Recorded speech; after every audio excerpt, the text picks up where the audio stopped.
Well, US prosecutors have charged Senator Bob Menendez and his wife after they allegedly took bribes from 3 New Jersey businessmen. This scandal could complicate the Democrats' efforts to keep their slim majority in the Senate. So joining us live now is our political analyst and Dean of Global Universities at Curtin University, Joe Siracusa. Joe, good morning to you. So things continuing to go well for the Democrats. Good morning, Pete. Well, look, the news just couldn't be worse. Senator Menendez is the leader of the Senate Foreign Relations Committee, a very important post.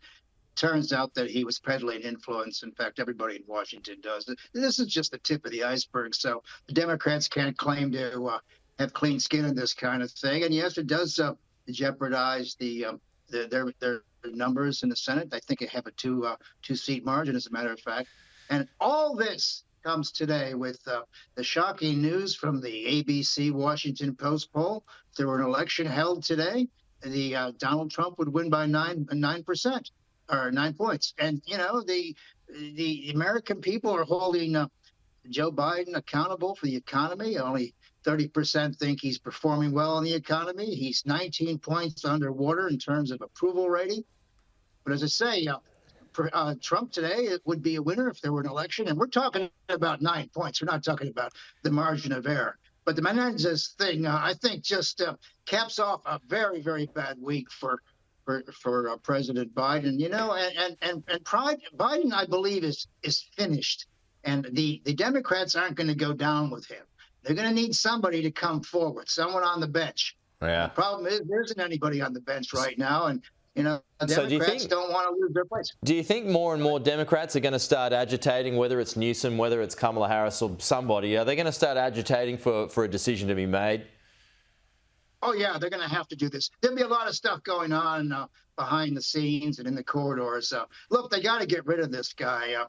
Joe Biden has become a liability, you know, and I think he's lost control of his party. And it's quite clearly he's lost control of himself on most occasions. He doesn't have it. But this polling shows that Americans are really tired of the cost of food, which is 4.8% since last year. The cost of petrol.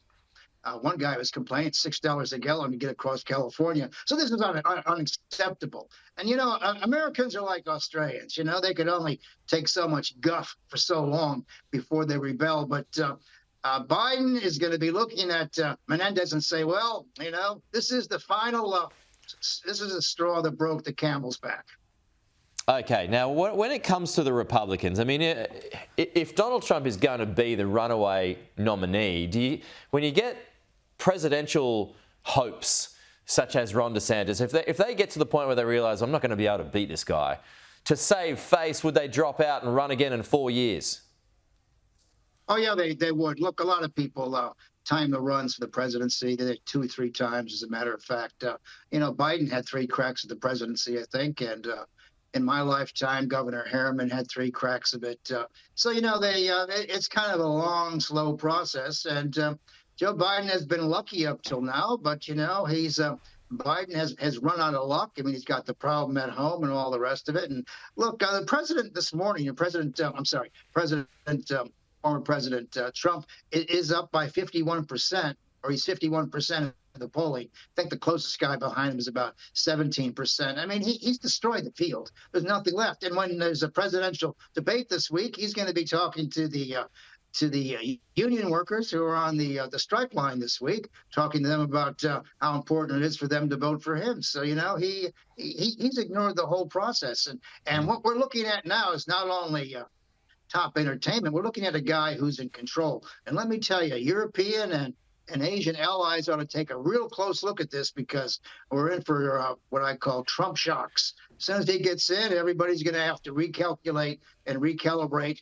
And I tell you what, there couldn't be a greater fan than Donald Trump than President Putin, except for maybe President Xi. I mean, they're all waiting for this guy to get in so they can reshuffle the cards. Joe Siracusa, it's always good to chat to you. We'll talk to you again soon.